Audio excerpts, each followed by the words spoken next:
दमदमे में दम नहीं, अब खैर मांगो जान की। ए जफ़र ठंडी हुई शमशीर हिंदुस्तान की, गाजियों में बू रहेगी जब तलक ईमान की, तब तक चलेगी तेगे हिंदुस्तान की, तेगे हिंदुस्तान की। तो नमस्कार साथियों, मैं पवन कुमार आप सभी का स्वागत करता हूं फिलर फोरम के इस शानदार मंच पर। ये चंद पंक्तियां बहादुर शाह जफ़र के माध्यम से हमने ली है और आज हम शुरुआत करते हैं, इन्हीं से को आगे बढ़ाएंगे।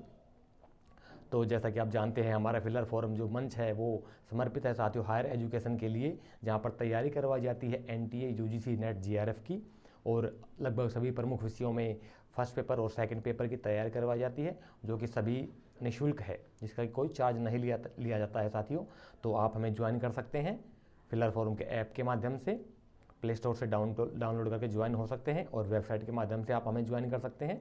लिंक आपको नीचे डिस्क्रिप्शन बॉक्स में मिल जाएगा, और सभी सोशल मीडिया साइट्स के ऊपर आप हमें फॉलो कर सकते हैं, उनका भी लिंक आपको नीचे मिल जाएगा। तो अब हम अपनी क्लास में चलते हैं। उससे पहले साथियों कि इससे पहले वाला चैप्टर हमारा कंप्लीट हो चुका है, ऐतिहासिक स्रोत जिसका के नाम था, इसमें विभिन्न प्रकार की हमने चर्चाएं की थी, विभिन्न टॉपिक्स के ऊपर हमने चर्चाएं की थी। ठीक है, तो आज हम चलेंगे, हमारा सेकंड टॉपिक है आज का हमारा पाषाण काल। पाषाण काल में इतिहास को देखेंगे कितने कितने भागों में डिवाइड किया गया है, कैसे कैसे डिवाइड किया गया है, क्या क्या उनकी परिभाषाएं हैं। ठीक है, तो उसके ऊपर हम चलते हैं, तो देखते हैं आगे। ये देखिए साथियों, पाषाण काल, स्टोन एज जिसके के नाम से जिसको भी जाना जाता है। ठीक है, प्राक इतिहास के जनक जो है साथियों, रॉबर्ट ब्रूस को माना जाता है। किसे माना जाता है? रॉबर्ट ब्रूस फुट को प्रागैतिहासिक काल का जनक माना जाता है। ये साथी एक आर्कियोलॉजिस्ट थे। इन्होंने 13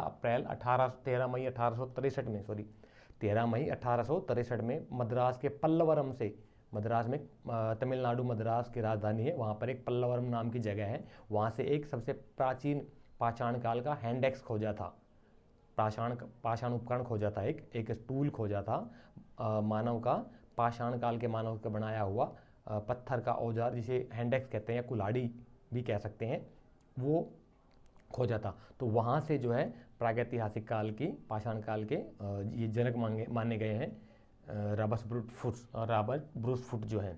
ठीक है, मद्रास के पल्लवरम से इन्होंने पाषाण उपकरण की खोज की थी, जिसे हैंडेक्स भी कहते हैं या कुल्हाड़ी भी कह देते हैं हिंदी में।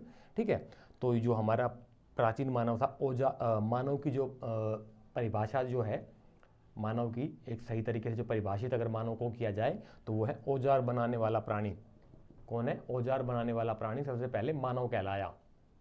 ठीक है, इससे पहले वानर था, लेकिन जब से उसने उसको और विकसित, समय के अनुसार और विकसित हुआ और औजार बनाना भी उसने शुरू कर दिया अपने काम के अनुसार, तो वो मानव कहलाया। इसकी यह परिभाषा किसने दी थी? सबसे पहले बेंजामिन फ्रैंकलिन एक विद्वान हुए थे, उन्होंने इसकी परिभाषा दी थी। ठीक है, और इसी प्रकार से आगे हम ऑस्ट्रेलोपिथेकस कहा जाता है किसे? आदि पूर्वज, जो कि हमारा आदि पूर्वज माना गया है, आधुनिक मानवों का आदि पूर्वज, जो अभी तक का ज्ञात आदि पूर्वज है, वो ऑस्ट्रेलोपिथेकस को माना गया है साथियों, जिसके कि 48 लाख वर्ष पुराने जीवाश्म मिले हैं। कितने पुराने? 48 लाख वर्ष पुराने जीवाश्म मिले हैं अफ्रीका महाद्वीप के केन्या प्रदेश से। अफ्रीका महाद्वीप के केन्या प्रदेश से 48 लाख वर्ष पुराने जीवाश्म मिले हैं ऑस्ट्रेलोपिथेकस प्रजाति के। ठीक है, जिसे कि अंतिम ज्ञात पूर्व मानव माना गया है। क्या माना गया है? अभी तक का अंतिम ज्ञात पूर्व मानव, यानी कि अभी तक की जो खोजों के अनुसार जो सबसे प्राचीन मानव था, वो ऑस्ट्रेलोपिथेकस को माना गया है। ठीक है, इसके बाद इसको हम आधुनिक मानवों को 3 चरणों में डिवाइड कर देते हैं होमो के नाम से। ठीक है, होमो हैबिलिस, होमो इरेक्टस और होमो सेपियंस बोलते हैं। ठीक है, तो होमो हैबिलिस जो थे, ये प्रथम कारीगर मानव था साथियों, प्रथम कारीगर मानव था। इसी ने सबसे पहले औजार बनाने सीखे थे और हाथों का और उंगलियों का प्रॉपर तरीके से अलग अलग प्रकार का प्रयोग करना सीखा था, इसलिए इसे होमो इरेक्टस कहते हैं, होमो हैबिलिस कहा जाता है। ठीक है, दूसरे नंबर पर हमारा आता है होमो इरेक्टस, जो कि पत्थर के हैंडेक्स, कुल्हाड़ी वगैरह, मतलब औजार बनाने में सुधार जिसने किया, वो पहले वाले ने औजार बनाने की शुरुआत की थी, लेकिन उनके उन्नत औजार नहीं थे। ये जो दूसरे वाला आया था होमो इरेक्टस जो मानव था, ये पत्थर के हैंडेक्स बना, पत्थर की कुल्हाड़ी और विदारनी वगैरह इसने बनाना शुरू कर दिया था। और सबसे इसका अच्छा जो साक्ष्य है वो क्या है, पहचान अग्नि का प्रयोग। ये वो पहला ज्ञात मानव है जिसने अग्नि का प्रयोग करना सीखा था साथियों, और अपनी रक्षा करता था, अग्नि जला करके अपनी रक्षा करता था जंगली जानवरों से, और अग्नि में ही मांस को भून करके खाता था ये। ठीक है, इसे पिथेकेंथ्रोपस भी कहा जाता है। क्या कहते हैं, पिथेकेंथ्रोपस, पिथेकेंथ्रोपस भी कहा जाता है इसको, जो कि अफ्रीका के चीन, अफ्रीका से लेकर के चीन तक जिसका कि फैलाव था। अफ्रीका, आधुनिक अफ्रीका से लेकर के आधुनिक चीन तक का जिसके के जो पूरा ये क्षेत्र है इसमें इसका फैलाव था। ठीक है, इसके बाद जो आधुनिक प्राज्ञ मानव है, आधुनिक जो प्राज्ञ मानव उसे हम होमोसेपियंस कहते हैं।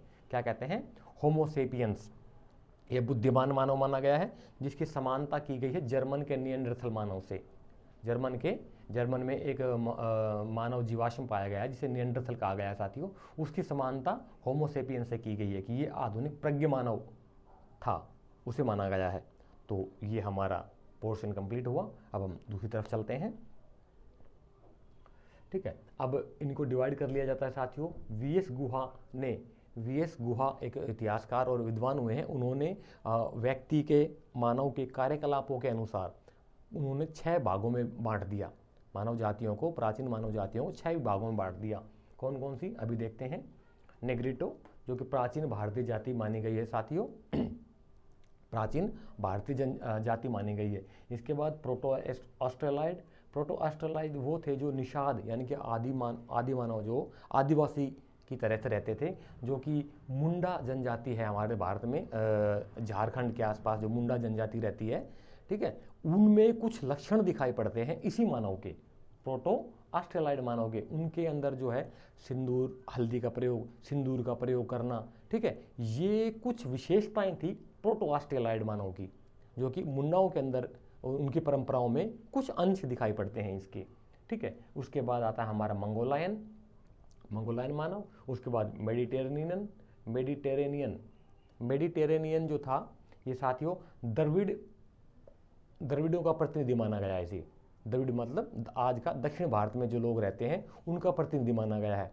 ठीक है, और ये नगर सभ्यता का पहला मानव था, नगर सभ्यता बसाने वाला, नगर सभ्यता को आबाद करने वाला, नगरों को बनाने वाला जो जनजाति थी, जो जाति थी मानव की उस समय की प्राचीन काल की, उसे मेडिटेरेनियन कहा गया है। ठीक है, अब आगे चलते हैं। आगे आता है पश्चिमी ब्रेकाइसेफलस या निडारिक भी बोल देते हैं इसको, पश्चिमी ब्रेकाइसेफलस या निडारिक भी बोल देते हैं इसको। ठीक है, अभी आता है 6 नंबर पे नार्डिक एक ऐसा मानव माना गया था जो कि आर्यों का प्रतिनिधि जिसको कहते हैं। क्या कहते हैं जिसे, आर्यों का प्रतिनिधि, यानी कि जो आर्य जो आए थे वो एक प्रकार का, उनकी जो जनजाति थी, उनकी जो पहचान हुई है वो नार्डिक के नाम से पहचानी गई है 6 प्राचीन मानव जातियों में से। ठीक है, इसे ही हिंदू सभ्यता का जनक कहा गया है। क्या कहा गया है, हिंदू सभ्यता का जनक। हिंदू सभ्यता का जनक आधुनिक जो भारत और भारतीय महाद्वीप में जो परंपराएं हैं, अग्नि पूजा, शवों को दफनाना और जलाना, ये जो परंपराएं हैं, आर्यों से संबंधित जो परंपराएं हैं, वो नार्डिक को माना गया है, आर्यों का प्रतिनिधि भी कहा गया है। और आधुनिक प्रेजेंट में हिंदू सभ्यता और संस्कृति में जो वो क्या बोलते हैं, प्रमुख धार्मिक जो मान्यताएं हैं, कुछ अंश उसके इनसे मिलते हैं, नार्डिक से, यानी आर्यों के प्रतिनिधि की। ठीक है, तो ये हमारा कंप्लीट हुआ। और हाँ साथियों की बात और बता देता हूँ कि ये बहुत इंपॉर्टेंट क्वेश्चन है। प्राग इतिहास के जनक जो है रॉबर्ट ब्रूटफुट जो हुए थे, ये बहुत इंपॉर्टेंट फैक्ट है, ना केवल NTUGC नेट के अंदर, बल्कि TGT, PGT, GIC, DSSB और जितने भी टीचिंग लेवल के एग्जाम्स होते हैं, कम्पिटिटिव एग्जाम्स होते हैं, अलग अलग प्रकार के, अलग अलग ग्रेड के, चाहे वो फर्स्ट ग्रेड हो, चाहे सेकंड ग्रेड हो, चाहे TGT हो, चाहे PGT हो, चाहे GUI हो, किसी भी प्रकार के एग्जाम, उसमें ये बहुत ज़्यादा बार पूछा गया है। तो ये इंपॉर्टेंट फैक्ट, इसको आप नोट डाउन कर सकते हैं। प्राग इतिहास के जनक किसे माना गया है, रॉबर्ट ब्रूटफुट को। 1863 के अंदर इन्होंने मद्रास के पल्लवरम से एक हैंडेक्स की खोज की थी। तो वहाँ से पुरातत्व का पाषाण औजारों का, उपकरणों को खोजने का सिलसिला जो है वो शुरू हुआ था। उसके बाद फिर आगे बढ़ा था और वो अलग अलग समय पर अलग अलग विद्वानों ने खुदाई करके और पहचान की थी औजारों के आधार पर। ठीक है, तो हम आगे चलते हैं।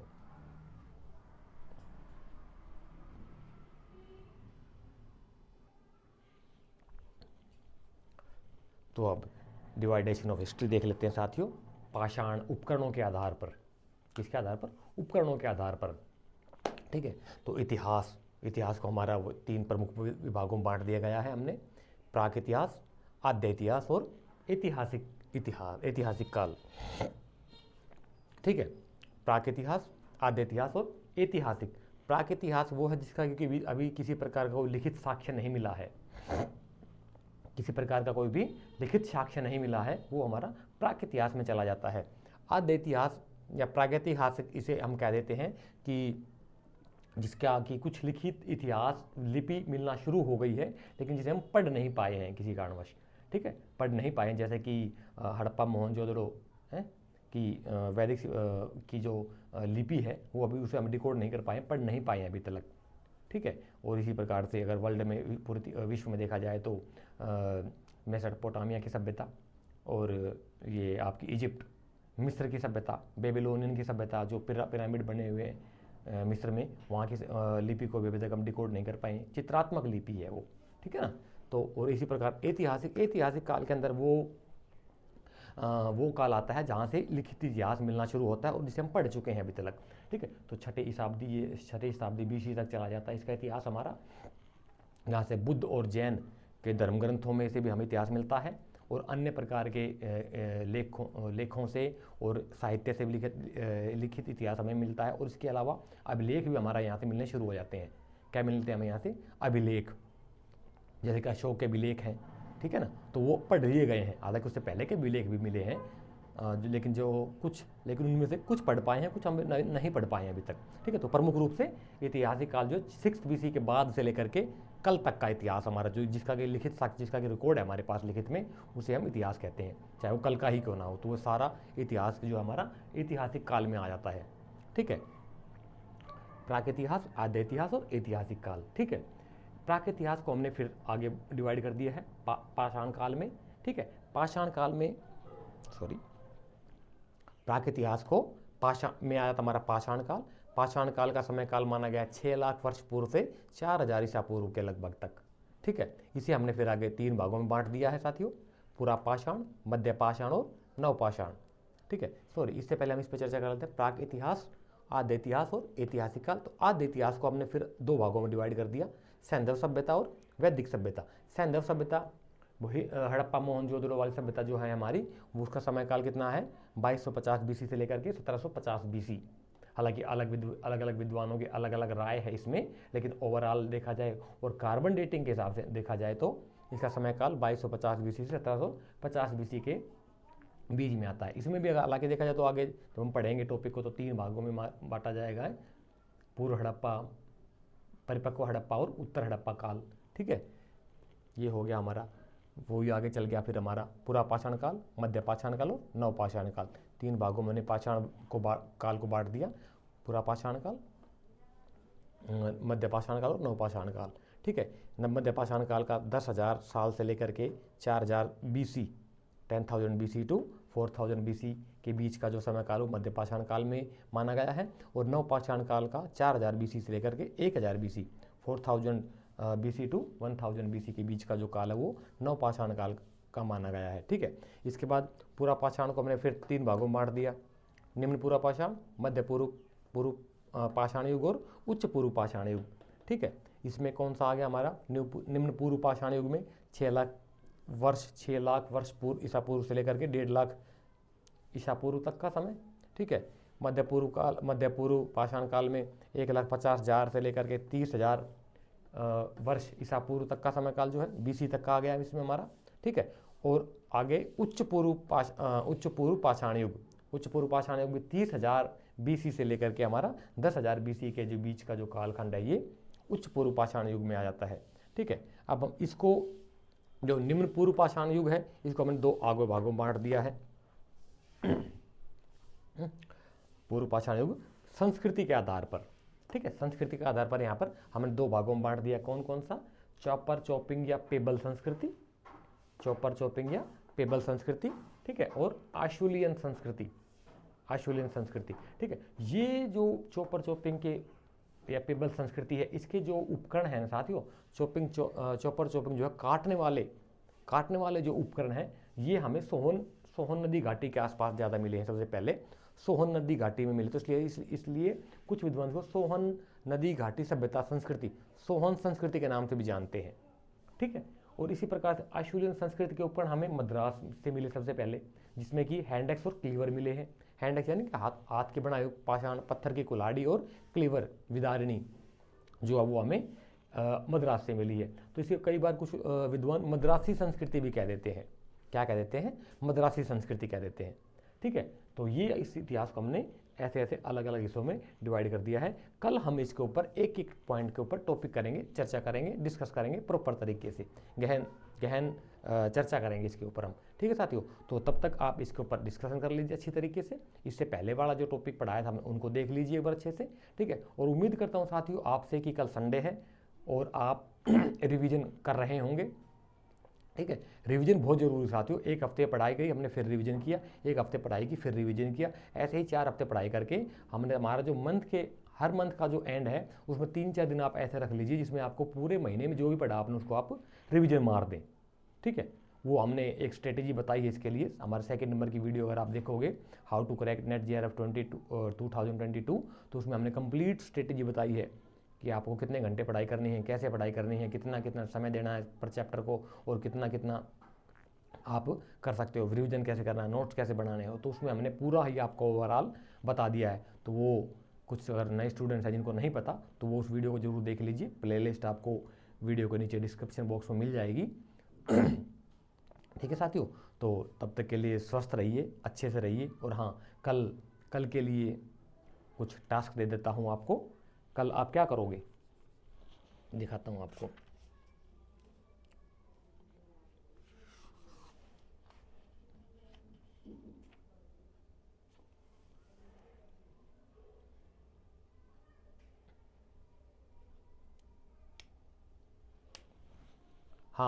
हाँ याद आया। तो कल आपने क्या करना है कि तिलक ने बाल गंगाधर तिलक ने किस आधार पर ये कहा है कि आर्य जो थे वो ध्रुव प्रदेश के निवासी थे? आर्य जो थे दक्षिण उत्तरी और दक्षिणी ध्रुव के निवासी थे। ये किस आधार पर कहा उन्होंने? ठीक है। इस क्वेश्चन का आंसर आपने ढूंढना है और कल हम इसके ऊपर फिर चर्चा करेंगे। तब तक के लिए आप हमारे साथ बने रहिए साथियों, हमारे साथ जुड़े रहिए। आपका वीडियो को अगर हमारा काम अच्छा लगा हो आपको तो तब तक तो आप हमारे वीडियो को लाइक कीजिए, शेयर कीजिए, सब्सक्राइब कीजिए। तब तक के लिए धन्यवाद। जय हिंद, जय भारत।